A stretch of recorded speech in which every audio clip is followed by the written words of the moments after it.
Desfilaron para las cámaras. Estos hombres son sospechosos de matar a docenas de personas en el estado de Veracruz, en la costa del Golfo. Después de ser capturados, nos hablaron de otras 3 casas de seguridad, donde se encontraron 32 cuerpos. El día que Miriam Rodríguez perdió a su hija a manos del cártel, su mundo se detuvo y se vació en un mar de pena, dolor, arrepentimiento y dolor desgarrador. Su hija se llamaba Karen, y era inocente cuando el cártel se la llevó. Karen no tenía ninguna relación con el cártel, y aún así se la llevaron. Solo era una estudiante que ayudaba a su madre cuando se la llevaron. Karen era una buena hija en una sociedad podrida hasta la médula, así que puede imaginarse cómo se sintió la señora Rodríguez por el secuestro de su hija. Bueno, no puede. No puedes saber cómo se sintió, a menos que hayas vivido en México y tu hija haya sido secuestrada a plena luz del día por sicarios de un cártel, sabiendo perfectamente que nunca volverías a verlos. Así que, en los días y semanas posteriores al secuestro de Karen, Miriam se sintió abrumada por una única emoción, un único objetivo, un deseo irrefrenable de venganza.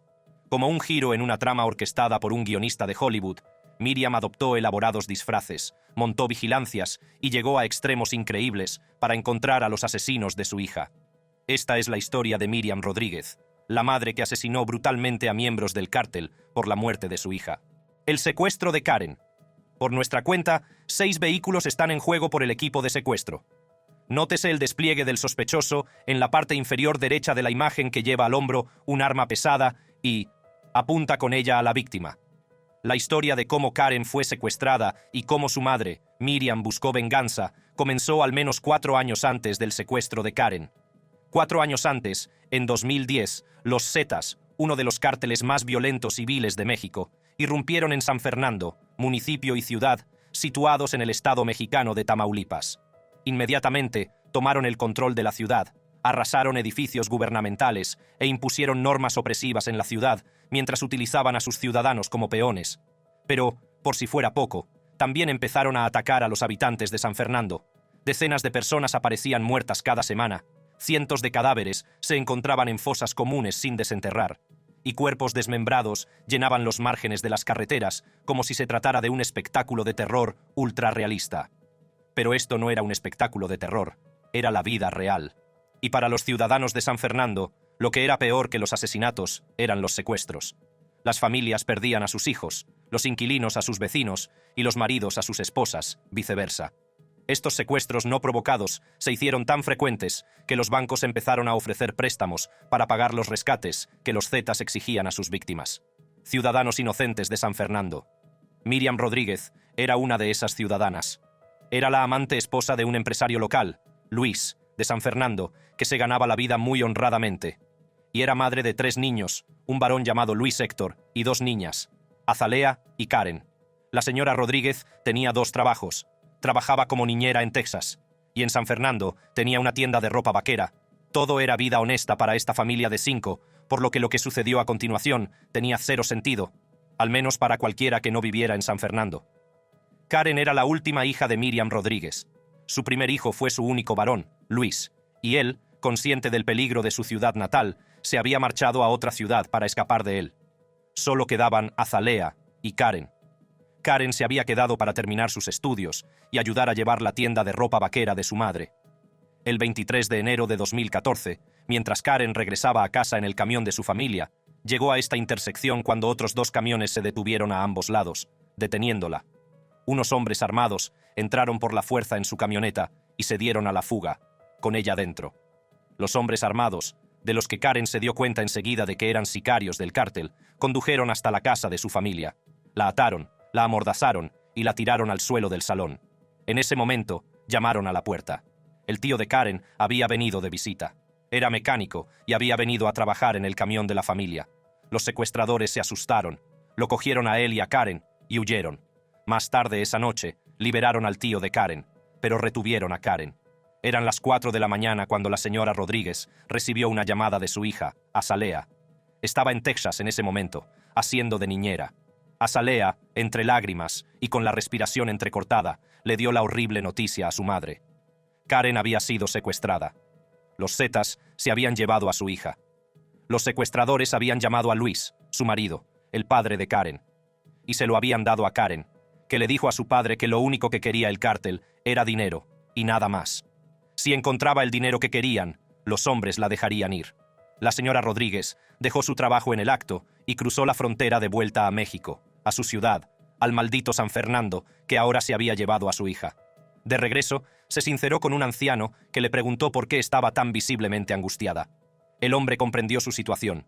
Sacó un trozo de papel del bolsillo, garabateó algo y se lo entregó. «Este es el nombre y el número de teléfono de mi hijo», le dijo. «Es teniente de los marines. Se llama Alex». La señora Rodríguez cogió el papel y se lo metió en el bolso. En aquel momento, no era consciente de lo mucho que iba a necesitar aquel número en los días venideros. En las horas en que su familia se unió en el dolor, Luis Héctor también se había apresurado a regresar a la ciudad de la que escapó al conocer la noticia del secuestro de su hermana. Esa noche, el teléfono de la señora Rodríguez sonó. Eran los mismos secuestradores, y como habían hecho con su marido unas horas antes, le dieron el teléfono a Karen. «¿Estás bien? ¿Te han hecho algo? ¿Te han hecho daño?» Miriam estaba desesperada. Karen respondió a gritos. «Mamá, por favor, déjame hablar. Se trata de dinero. Por favor, reúne lo que puedas». La esperanza es un virus, difícil de erradicar una vez que se ha instalado, pero tiene su lugar, y en los días siguientes, el hijo de Miriam Rodríguez, Luis Héctor, fue la voz más fuerte de la esperanza. Aseguró a su padre, a su madre y a su hermana que lo único que querían los secuestradores era dinero. Intentó convencerse a sí mismo de que los Zetas, el violento cártel que colgaba cuerpos decapitados de los puentes por deporte, lo único que querían era dinero. La señora Rodríguez desenterró los ahorros de toda su vida. Su marido se dirigió al banco para pedir un préstamo para el rescate.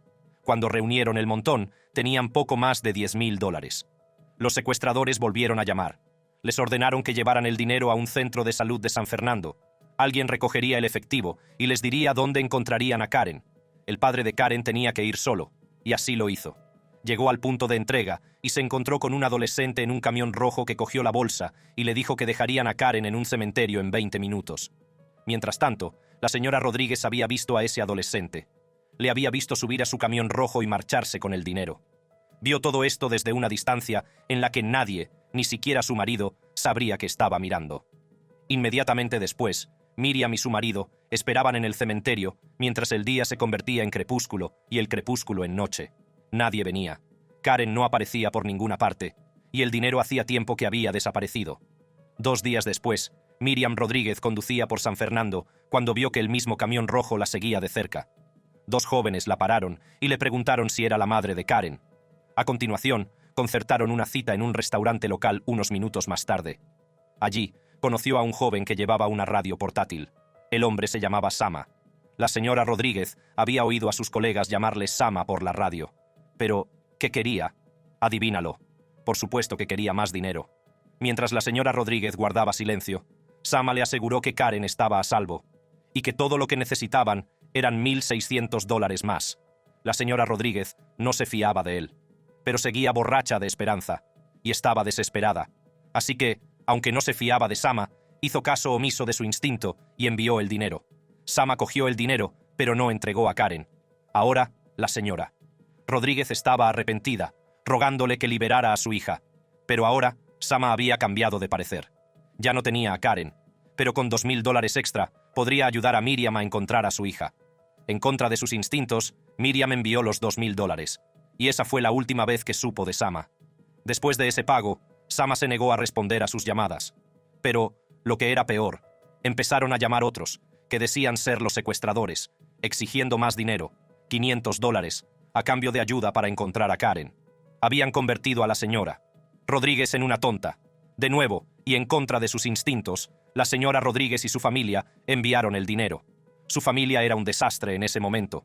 Luis había pasado de ser un patriarca burbujeante a un ermitaño que parecía estar esperando su propia muerte. Era una sombra de sí mismo. Y a medida que pasaba el tiempo, toda la situación ponía a prueba su matrimonio. Muy pronto, Miriam Rodríguez se separó de su marido, se mudó de su casa y se instaló con su hija, Azalea. Pero las llamadas no dejaron de llegar, supuestos secuestradores que buscaban aprovecharse de su dolor. Esta vez las ignoró todas. Nadie tenía que decírselo. Ella lo sabía. Exactamente un mes después de la desaparición de su hija, y apenas 2 semanas después del pago de su último rescate, Miriam salió de su miseria, se dio un baño, se sentó frente al espejo y se cepilló el pelo por primera vez desde la desaparición de su hija. Se maquilló y se puso ropa bonita. Luego, se dirigió a su hija Azalea, que estaba en el salón. «Bueno, ha pasado un mes», dijo, «y no me la van a devolver. Lo sé de corazón, como madre». Azalea recordaría que no había autocompasión en la voz de su madre, ni lágrimas en sus ojos, ni corrientes de dolor en su rostro. Su madre estaba eligiendo cuidadosamente sus palabras, no porque estuviera luchando con el dolor. Había pasado por las 4 etapas. Ella estaba en la aceptación completa, y en un tono escalofriante, Miriam le dijo a su hija estas palabras que definieron el resto de su vida a partir de ese momento. «Voy a encontrar a las personas que le hicieron esto a mi hija, y voy a hacer que paguen. Libras de carne». Si pensabas que los carteles mexicanos eran brutales, entonces no has escuchado de lo que son capaces los marinos mexicanos. Combatiendo fuego con fuego y llevando la muerte a las puertas de los carteles, no fue hasta el nacimiento del CJNG, el cartel más brutal en la historia de los carteles, que los marines finalmente encontraron su partido en el otro lado de la ley.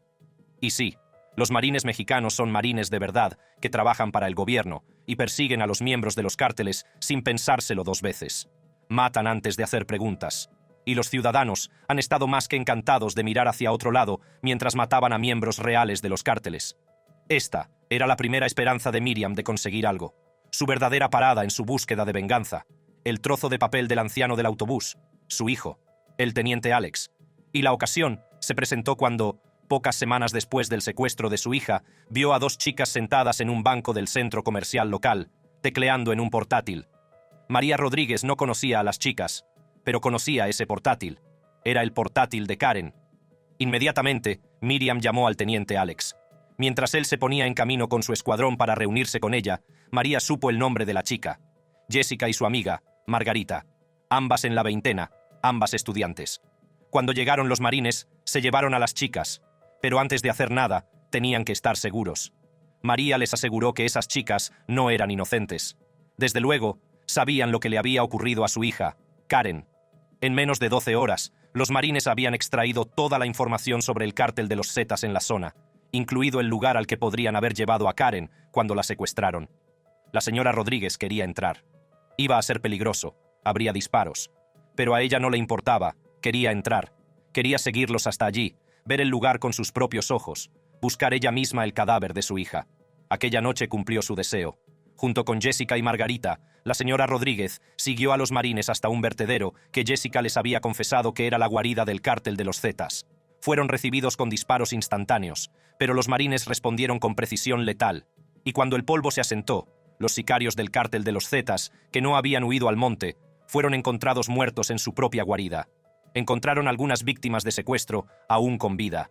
Una de ellas le contaría a la señora Rodríguez que una mujer miembro del cártel estaba a punto de decapitarle cuando comenzó su redada. La señora Rodríguez le había salvado. Él estaba agradecido, ella también, pero estaba aquí por su hija. La señora Rodríguez no encontró a Karen entre los vivos, tampoco la encontró entre los muertos, pero entre los instrumentos de tortura que los Zetas habían dispuesto para sus víctimas, encontró algo que reconoció, una bufanda y un cojín de asiento que pertenecían a su hija. Karen estaba muerta. Mientras regresaba a casa de los marines, abrumada por una extraña combinación de dolor y alivio, encontró a Jessica y Margarita en plena confesión. Los marines habían encontrado los cuerpos mutilados de 3 víctimas femeninas, una de las cuales estaba embarazada. Jessica les confesó que habían secuestrado a las 3 en la carretera y exigido un rescate. Cuando las familias de las víctimas no pagaron el rescate, las mataron. Los marines escucharon en silencio su confesión y cuando terminaron, ordenaron a Jessica que se pusiera de rodillas. La mataron en el acto. A Margarita, por otro lado, le dijeron que corriera hacia un árbol en la distancia.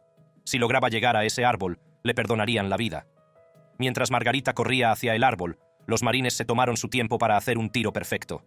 La señora Rodríguez observaba en silencio. Este debería haber sido el final. Había conseguido algunos huesos y los había enviado a las autoridades para que los identificaran. Una vez confirmada, todo habría terminado. ¿No es cierto? Number podría haber conseguido su libra de carne del cártel, pero no había conseguido a los culpables del secuestro. No había olvidado su nombre.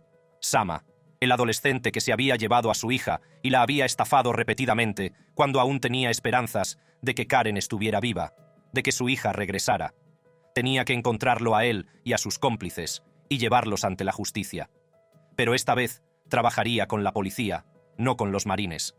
Sin embargo, si la policía iba a tomarla en serio, ella misma iba a tener que hacer algo de trabajo policial. Tenía que construir un caso, una pista que la policía no pudiera rechazar. Y así empezó. Su primera parada fue su cuñado, el tío de Karen, el mecánico que había sido secuestrado con Karen y liberado sin ella. Se sentó con él y la interrogó hasta que le contó todos los detalles de aquel fatídico día. Cómo eran los captores, cómo vestían, todo hasta que agotó todas sus posibilidades. Ahora era el momento de encontrar a Sama. Pero, ¿por dónde empezaría? Esto no eran las películas, ¿verdad? Error. Verás, los gángsters de poca monta como Sama no eran especialmente listos. Peor aún, eran llamativos.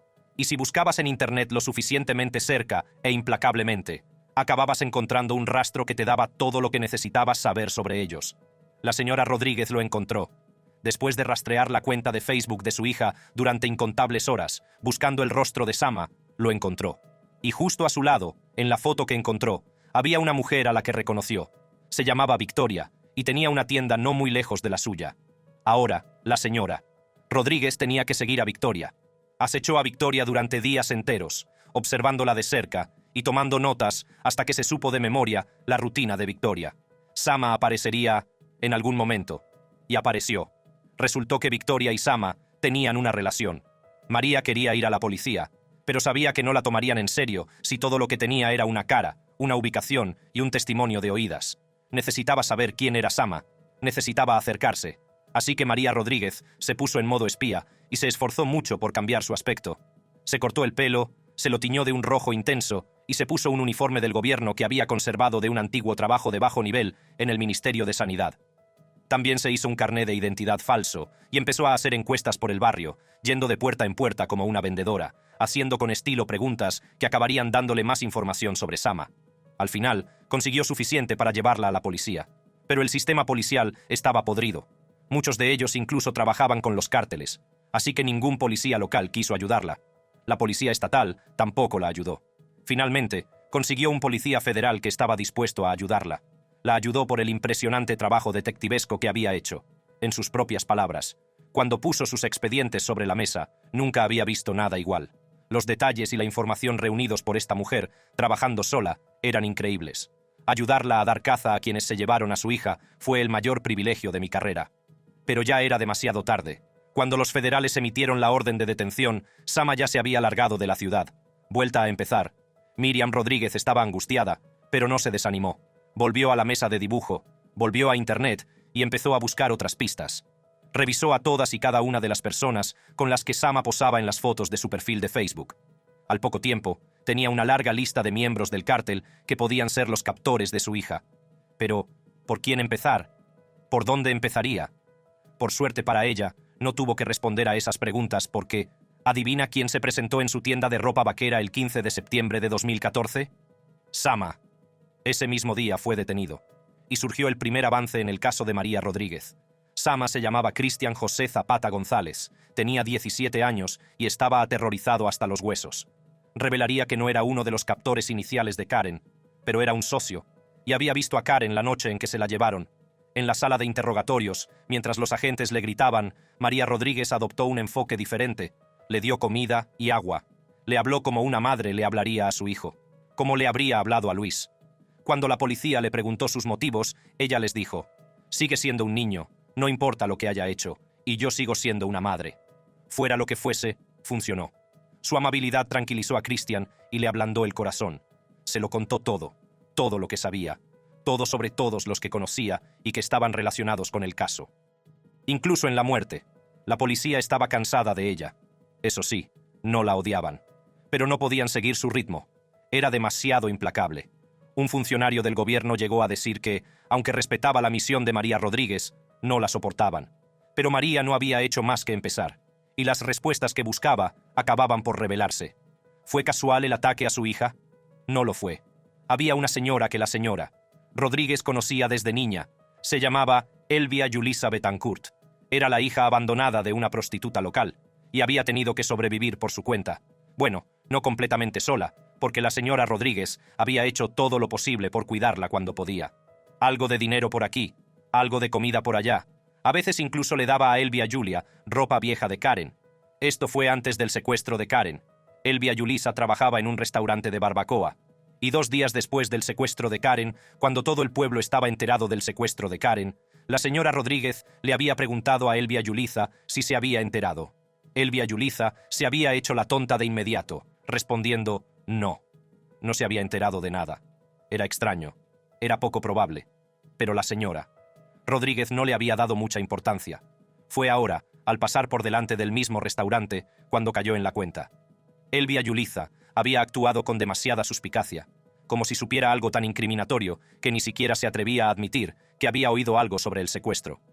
Así que la señora Rodríguez volvió a las andadas, volvió a su trabajo detectivesco, volvió a las redes sociales, encontró la página de Facebook de Elvia y la escudriñó hasta que encontró una coincidencia. Elvia estaba saliendo con uno de los secuestradores de su hija, y ahora el secuestrador en cuestión estaba en prisión por un delito no relacionado. Así que la señora Rodríguez esperó durante semanas fuera de la misma prisión, durante las horas de visita, esperando el día en que Elvia Yulisa apareciera. Y apareció. La policía llegó, la detuvo y confirmó los peores temores de la señora Rodríguez. La mayoría de las llamadas de rescate habían salido de la casa de Elvia. Ella no solo era cómplice, era uno de los autores intelectuales. No sé si los muertos ven el trabajo que hacemos aquí en la tierra, porque si lo vieran, Karen estaría orgullosa de su madre. Para ser franco, la señora Rodríguez había hecho más que suficiente. Casi había resuelto el caso ella sola. Ella había encontrado más cierre y venganza que el 99,9% de las madres de las víctimas del cártel. Si se marchara ahora, ¿no sería suficiente? ¿No lo sería? ¿Lo sería? Ya te lo he dicho, el día que Miriam Rodríguez perdió a su hija a manos del cártel, su mundo se detuvo y terminó. No había nada más por lo que vivir. Y no podía seguir respirando si sabía que aún había miembros del cártel libres que habían participado en la muerte de su hija. Además, aún quedaba una pregunta sin respuesta. ¿Cómo murió su hija? Sí, estaba segura de que quería saberlo. Así que volvió a la mesa de dibujo. De vuelta a su bolsa de pistas y pistas. Siguió pistas hasta callejones sin salida. Algunos de los culpables ya habían sido asesinados en casos no relacionados. Algunos estaban en la cárcel por crímenes no relacionados. Y otros habían encontrado alguna versión de redención y habían cambiado de vida optando por abandonar su pasado violento. Esto era bueno para ellos, pero no lo suficiente para la señora Rodríguez, que se había visto tan consumida por su búsqueda de venganza que su familia ya no podía reconocerla. Localizó a uno de los captores de su hija, un hombre llamado Joel Rubio Flores, que ahora era cristiano renacido, en un pequeño pueblo llamado Aldama. Hizo una visita a la abuela del hombre y la anciana le confirmó que Joel había sido un joven problemático, pero que ahora era un hombre cambiado. Claro que lo era. La señora Rodríguez empezó a ir a la misma iglesia que Joel y allí lo encontró. Avisó a la policía y ésta lo detuvo. El pueblo se escandalizó y pidieron clemencia. Pero Miriam Rodríguez respondió a su clamor diciendo: ¿Dónde estaba su compasión cuando mataron a mi hija? Mientras tanto, los amigos de Miriam Rodríguez se preocupaban por ella. Su campaña pública contra los Zetas la había colocado ahora en la línea de fuego. Se estaba convirtiendo rápidamente en una misión kamikaze. En 2016, la señora Rodríguez había cazado a más de 30 sicarios del cártel relacionados con el secuestro y asesinato de su hija, y los había enviado a todos a la cárcel. Por desgracia, en marzo de 2017 se produjo una fuga en la misma prisión a la que ella había enviado a esos sicarios del cártel, y casi 2 docenas de ellos escaparon. Fue entonces cuando la señora Rodríguez empezó a preocuparse. Pidió protección al gobierno y enviaron patrullas de vez en cuando a su casa y a su lugar de trabajo. Pero su familia no estaba satisfecha. No estaban satisfechos porque Miriam Rodríguez no había abandonado la persecución. Todavía tenía algunas personas en su lista, una joven que, en busca de redención, había abandonado la ciudad y había empezado a trabajar como niñera para una familia de Ciudad Victoria. La señora Rodríguez la había seguido hasta la casa de la familia, la había acechado, orinado en vasos y agotado la batería de su coche, escuchando la radio en la oscuridad, mientras esperaba a que la mujer saliera a la superficie. Cuando por fin apareció, la señora Rodríguez se rompió un pie mientras la perseguía. Afortunadamente, la policía atrapó a la mujer, pero su familia ya estaba harta. Era hora de parar. Pero, ¿escucharía Miriam Rodríguez? Aún quedaban algunas personas en su lista, y la persistente pregunta de cómo habían matado a Karen. Necesitaba saberlo. El 10 de marzo de 2017, exactamente a las 22:21, Miriam Rodríguez volvía a casa. En casa estaba de nuevo con su marido. De alguna manera, se habían reunido y estaban empezando a recoger y dar sentido a las piezas de su relación. Ahora vivía con él.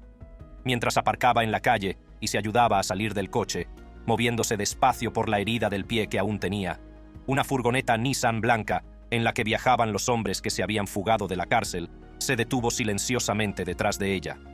Le dispararon 13 veces. Miriam Rodríguez murió en el acto. Cuando murió, México se escandalizó. El gobierno respondió con una celeridad que no se había visto antes aplicada a un caso individual. En pocos meses, 2 de los tiradores fueron detenidos y otro murió en un tiroteo. En junio de ese mismo año, se capturó al último sospechoso de la lista de la señora Rodríguez. Era una mujer, y era la responsable de golpear y torturar a Karen hasta la muerte. Había huido a Veracruz, donde conducía un taxi mientras intentaba criar a su hijo. La policía la había localizado gracias a las pistas que la señora Rodríguez les había dejado tras su trágico asesinato. Durante los interrogatorios, esta mujer confesó haber colgado a Karen boca abajo, como un saco de boxeo, y haberla matado a puñetazos y torturas. Esto era lo que la señora Rodríguez quería averiguar, lo que quería saber, la respuesta a su última pregunta sobre Karen, y aunque su familia lloró su pérdida, de alguna manera se sintieron aliviados de que Miriam Rodríguez nunca lo averiguara. Ninguna madre merece oír eso, ninguna madre amorosa.